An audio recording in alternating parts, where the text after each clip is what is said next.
question. Nakulong ka na ba dati?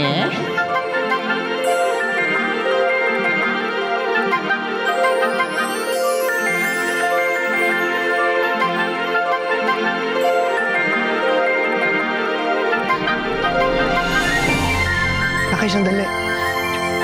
Biboy, pwede ka? Hayaan mo muna ako. Gusto ko nang umuwi. Ngayon, hindi ko alam kung paano pa bakit na pagkakatiwalaan. Palagi ko nalang maiisip na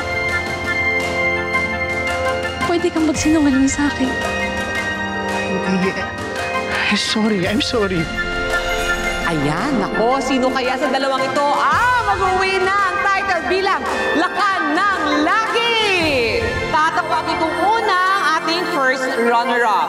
At ang hindi natin matatawag, ang ating magiging lakan ng lahi. At ang ating first runner-up ay walang iba kundi si... Sino gusto nyo? So huwag na natin patagalin ito dahil ang ating first runner-up ay walang iba kundi si... Noli Gonzales! At ang ating lakan ng lahi ay walang iba kundi si Brian Alcantara! B-boy. Congrats. Congrats din sa'yo, Noli. Hindi tungkol sa pageant. Tungkol kay Kakay. Ikaw nang pinili niya.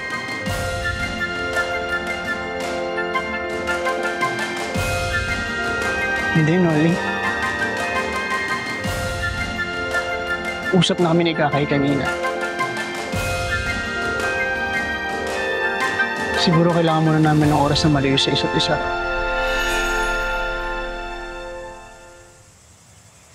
Lolo Mars, ito na po yung mga pako at saka martilyo. Kompleto naman na po ata ito. B-boy, Lolo Mars. bakit ka ba malungkot? Alam mo, dapat masaya ka, masigla ka, sapagkat nanalo ka sa labanan ng lakan ng lahi. Tsaka isa pa, di ba dumating na ang mga magulang mo? Ay, alam mo ba, kamusta mo ako sa daddy mo, ha? Magkaibigan kami. Pero mas magkaibigan yung mga magulang ko at yung magulang ng iyong tatay.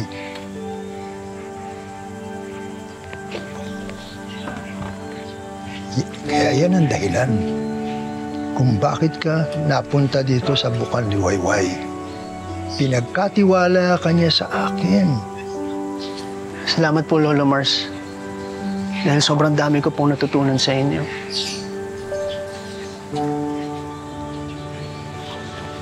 Bakit ba malungkot ka pa rin? May mga nangyari lang po, Lolo Mars, na di gaanong maganda.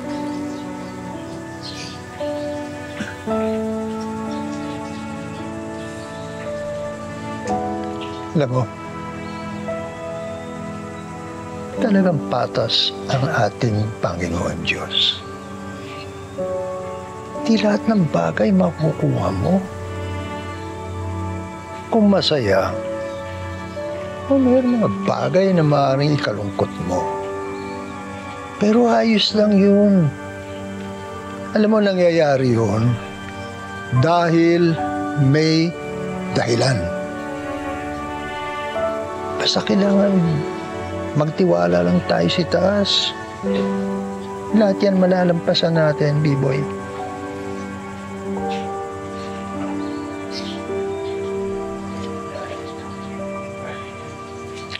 B-boy, pwede ba kitang makausap ng masinsinan? Oo naman, ano po yun? Alam mo, ako'y tumatanda na, nanghihina na. At meron akong isang isang misyon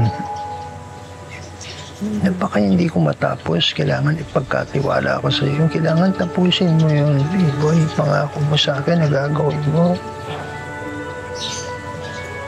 B-boy, nakikiusap ako sa iyo. Ikaw na ang bahala. Sige po, Lola Mars. Sabihin niyo lang po ako.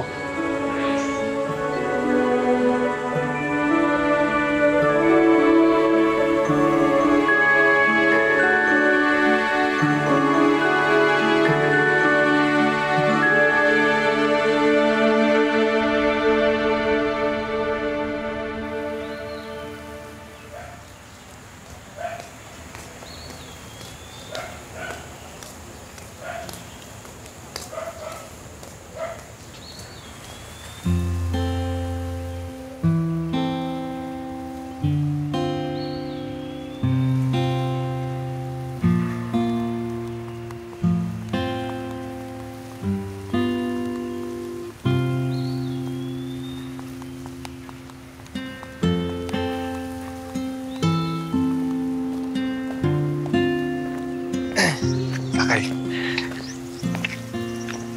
Noli, dumating ka. Hindi naman kita maintindihan eh. Teka nga pala, bakit dito mo napili pala makipagkita sa akin?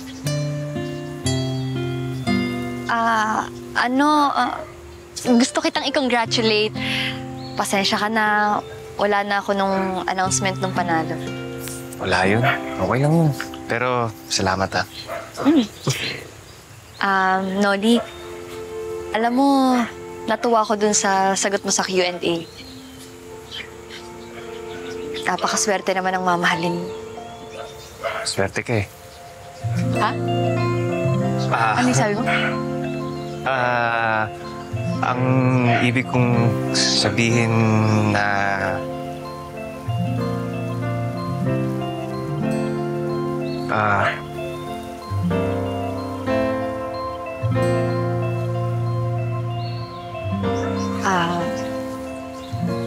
Noli,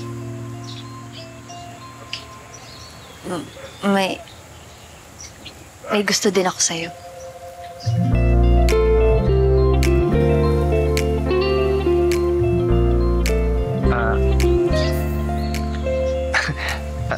Anong ibig mong sabihin? Ang sabi ko, gusto din kita. Pasensya ka na kung ngayon ko lang napagtanto.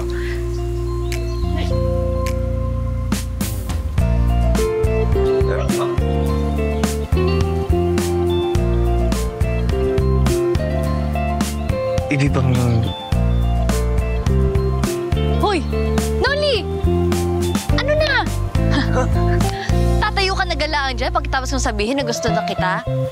Wala man lang mangyakap. Ba yan? Oo. Ibig bang sabihin nito? Tayo na? Oo, tayo na. Yes! Woo! Thank you! Yes! Woo! Woo! Tayo na!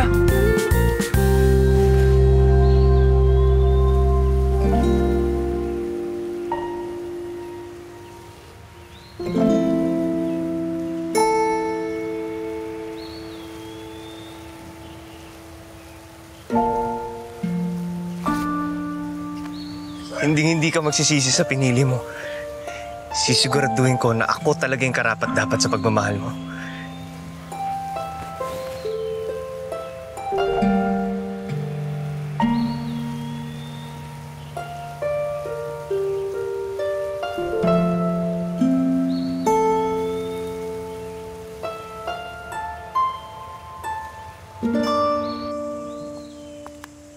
Hi po kay B-Boy. Nandito ka po pala. Congratulations po ah. Thank you, Ninyo. Alam mo, Ninyo, bakit hindi natin ipagdasal si B-Boy? Alam mo, sa tingin ko, meron siyang pinagdadaanan. Sige, ikaw na ang mamuno. Sige po. Lord, pinagdadasal lang po namin si Kuya B-Boy na sana malampasan po ang pinagdadaanan niya. Ipinagdasal ko si Kuya Biboy upang malampasan niya ang nararamdaman niyang kalungkutan.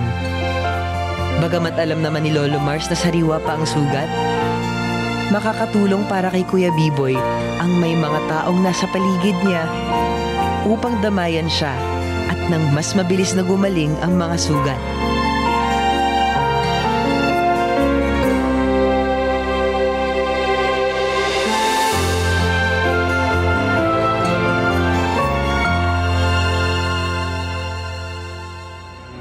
Sir Noni! Sir Noni! Oy, Ninyo! Congratulations po na kahit di ikaw ang nanalo, ikaw pa rin yung the best sa amin. Thank you, Ninyo. Pero, alam mo, hindi mahalaga sa akin kung nanalo ba o natalo ko. Kahit nga yung hindi ako nag-first runner-up, okay na sa akin yun. Ano? Sinagot mo na si Noli? Opo, tama kayo nang narinig. Sinagot ko na nga si Noli. Boto naman tayo kay Noli, pero akala ko talaga, di ba? Correct. Akala ko talaga si Bibo yung gusto mo. Dahil actually, nung pageant, yun din ang sinabi mo.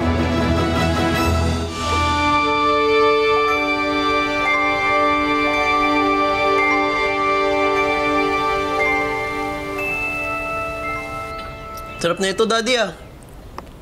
Diba ang flavor to? Tayo! Oh, yun. Yan, oh. Brian, mauna ka na. Sige po. Ako. Na-miss ko po ito Yung magkasama po tayo mag-breakfast. Ay, na-miss ka rin namin, anak. Congratulations ulit sa pagkapanalo mo, ha? Salamat po. Brian? Bakit? Apektado ka pa rin ba doon sa issue tungkol sa'yo?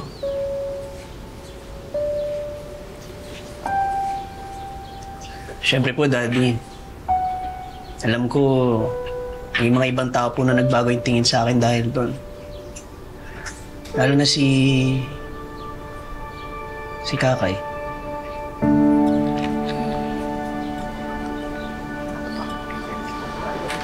Anak, kalimutan mo na yun. Marami ka pang makikilala. Ano ka ba? Sa gwapo mong yan? Oo nga naman, anak. Kung hindi nakikita ni Kakay ang halaga mo, baka hindi talaga siya ang nararapat sa'yo.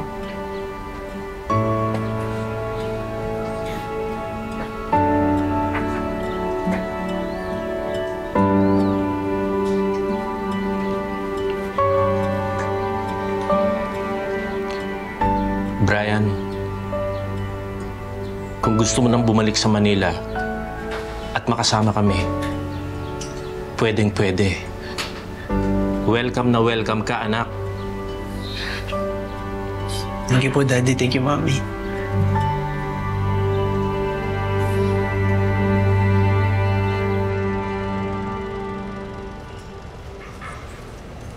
Ayan, yan yung mga possible na violations ng Liwayway Azul Soap Factory. Base sa mga reports, maraming mga katiwalian ang kinukumit ng factory na yan. So ngayon, we need to find more evidence and find more witnesses to corroborate the accusations. Pero Sir Victor, hindi ba magtatagal pa yon kung maghihintay pa tayo? Bakit hindi agad tayo magsampa ng demanda? Agad! Mahirap kasi yan eh. Hindi tayo pwedeng padalos-dalos na kumilos. Kailangan aralin muna natin mabuti. Kasi ganito yan. Pwedeng may mga naninira sa kanila na galit lang sa kanila o kaya mga kalaban nila. Tapos, pag nagsampa agad tayo ng kaso na hindi binubusisi yun, pwedeng bumalik sa atin lahat.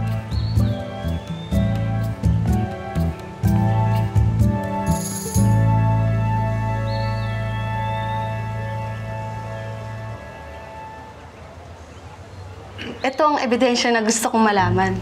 Kung sino ba talagang nagpapatibok sa puso ni Sir Victor. Super. Parang may ebidensya nga. O sige na, sige na. Back to work. Yes, sir. Basta aralin mo muna ang babutihan, ha? Yes, opo, sir. Sige. Basahin niyo yan, ha? Yes, opo, sir. Babasahin po. Sige.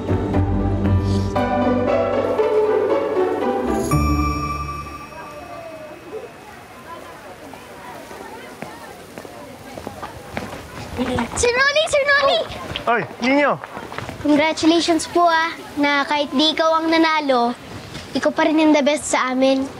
Thank you, Ninyo. Pero, alam mo, hindi mahalaga sa akin kung nanalo ba o natalo ko. Kahit nga yung hindi ako nag-first runner-up, okay na sa akin yun. Kasi masaya ako ngayon. Bakit po? Sinagot na ako ni Ate Kakay mo. Sinagot? Parang may tinanong kayo sa kanya tapos sinagot niya? Hindi. Ang ibig ko sabihin, kapag ang isang lalaki, nililigawan ng gusto niyang babae, tapos sinagot siya, ibig sabihin nun, girlfriend na niya. Ah, ganun pala yun. Congratulations po, Sir Noli. Sinagot ka na ni Ate Kakay. Salamat ulit. Nang malaman ko na sinagot na nga ni Ate Kakay si Sir Noli, natuwa ako para kay Sir Noli dahil magiging masaya na siya kasi kasama na niya si Ate Kakay. At higit sa lahat, matitigil na din ang away nila ni Kuya Biboy. Ano? Tara, pasok na tayo sa classroom. Sige po. Tara.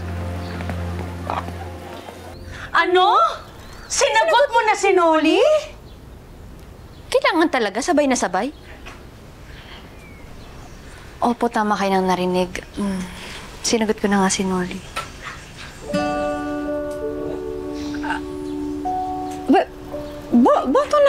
Boto naman tayo kay Noli. Pero, akala ko talaga, di ba?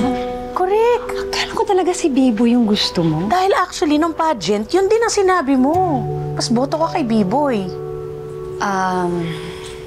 Nakapag-isip-isip na po kasi ako eh. Kasi sa palagay ko, marami pang dapat ayusin si Biboy tungkol sa sarili niya. At saka, ayoko pong magmahal ng isang taong maraming tinatago at hindi kaya maging tapat. Ay, naintindihan kita sa puntong yan. Pero, sigurado ka na talaga? Sa palagay ko, magiging mas mabuting boyfriend si Noli. Kasi ang tagal na naman namin magkaibigan at saka kilalang-kilala namin yung isa't isa. Pero ang tanong, mahal mo ba talaga? O naawa ka lang?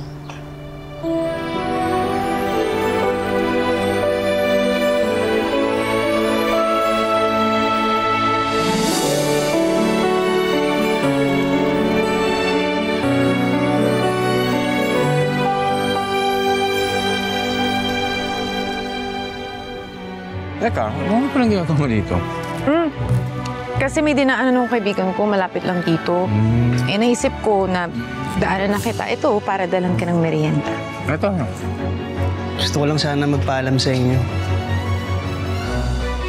Alis na kasi ako eh. Sasabay na ako sa magulang ko pauwi ng Maynila. E di, maayos. at least makakasama mo na ulit yung mga magulang mo. Teka, ano palang ginagawa mo dito? Kasi may dinaanan ng kaibigan ko, malapit lang dito. Eh, naisip ko na daanan na kita. Ito, para dalan ka ng merienda. Ito nga. Sarap, no? Salamat na, nag-abala ka pa. Sus, maliit na bagay lang to. Puto lang to eh. Hindi yan maliit na bagay. Kasi alam mo, hindi man ako sanay sa ganyan eh. At wala namang gumagawa ng mga ganyan sa akin. Ganun ba? Oo, edi, dadalasan ko na lang para meron na.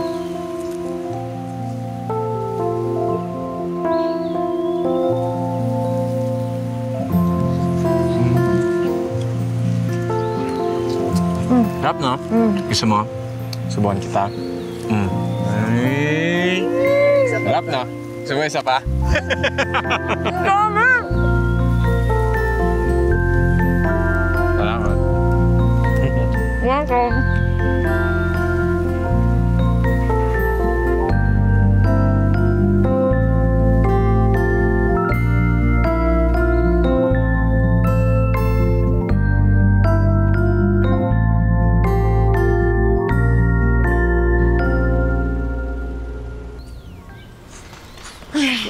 naman. Gandang hapon po. Ay, Biboy. Pwede po ba makausap si Kakay saglit? Oh, Biboy. Sige po. Gusto ko lang sana magpaalam sa inyo. Alis na kasi ako eh. Sasabay na ako sa magulang ko pauwi ng Maynila. Talaga? E di, maayos. At least makakasama mo na ulit yung mga magulang mo.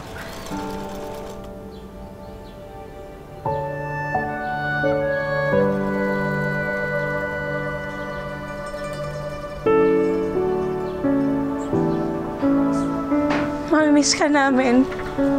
Sana maging masaya ka doon. Ate Kisses, babalik-balik pa rin po ako. Kailangan ko pa rin po gampanan yung responsibilidad ko bilang lakan ng lahi. Ayan naman pa. At may mission pa po kami ni Lolo Mars, kaya magkikita pa rin tayo. Sandali. Ano ba yung project ni Lolo Mars na yan? Kasi kami ni ate, palagi tinatanong si tate kung ano bang ginagawa niya. Hindi naman niya sinasabi. Hindi ko daw po kasi pwede sabihin kahit kanino eh. Kahit sa inyo daw po. Naku, buti pa sa kanya sinasabi.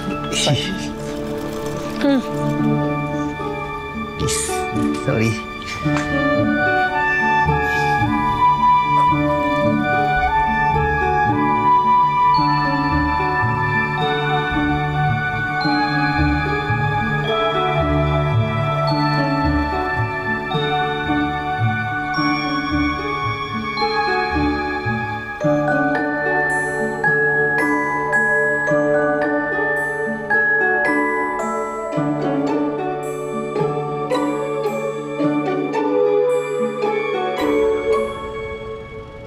Alam mo, walang iya talaga yung Sandra na yan eh. Kung alam ko lang na magnanakaw siya, hindi ko sana siya pinatira sa bahay. My God, nanakawan ako ng alahas. Ang mahal nun, Bes. Hala! Deserve mo! Hindi, joke lang. Okay lang yan, Bes. Ang alahas at ang pera, kikitain yan ulit. Pero ang pagkakaibigan, pag nasira, wala na yan. Tama! Kaya hindi ko na ibabalik sa buhay ko yung Sandra na yan. Oo! Dahil yung mga ganyang kaibigan na traidor, hindi na binibigyan ng pagkakataon yan! Bes, ako yung nanakaw. Okay ka lang? Gusto mo ng water? Water? Excuse me, tubig. Hindi! Extra rice ang gusto ko. Isa pa nga pong extra rice dito. Teka lang po, mahina lang yung kalaban. Okay. Wait lang po. Isang extra rice pa! Sorry, nagmamadali siya. Extra rice. Gutom na ako! Ito na po! Bes, kaya mo yan. Kaya! Ito po. Sorry. Ito na po. Salamat! Ikaw kaya, best friend. Okay nga. Ay, ito na. Sarap nito. Walang gege. Hindi ko ini-expect talaga si Sandra. My God. Sino kaibigan mo na yun? Ano nga? Kamo.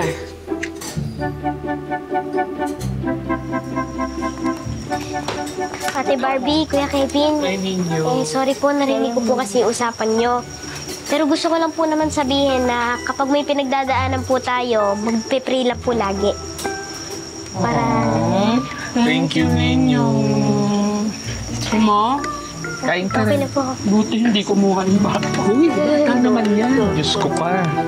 Kumain ka na ba? Kumain ka na. Noli. Oh, Biboy, bakit? Pwede ba kita makausap saglit? Alam ko, sinagot ka na ni Kakay. Gusto ko lang sana sabihin sa'yo na dalagaan mo siya. Mag-alala, B-boy. Ingatan ko si Kakay. Boss, sa bayan ho. Okay lang ba? Sige. Noli. Oh, B-boy, bakit? Pwede ba kita makausap saglit? O naman, bakit? Alis na ako ng Bukang Liwayway. Sasabay na ako sa pamilya ko. Alam ko, sinagot ka na ni Kakay. May kwento na sa akin nila Miss Kisses at Ate Hershey. Gusto ko lang sana sabihin sa'yo na Brad, alagaan mo siya. Kung mag-alala, B-boy, ingatan ko si Kakay. Panatag naman yung loob ko na sa'yo siya mapunti. Kaysa sa ibang lalaki. Paano? Sige na, Brad. Una na ako. Sige, mag-iingat ka, ha? Ingat ka. Kung makakalimot, ha? Oo naman. Brad, teka. Si Katotolga, nangungulit pa ba? Sabi ko na eh. Di na. Tumigil na. Busy na yata sa next pageant. Sigurado ka, ha? Oo. Sige, mauna na ako. Ingat. Uy, si Kakay, ha? Higaan mo. Yes, kung makakalimot. Oo, sige. Boss, tara.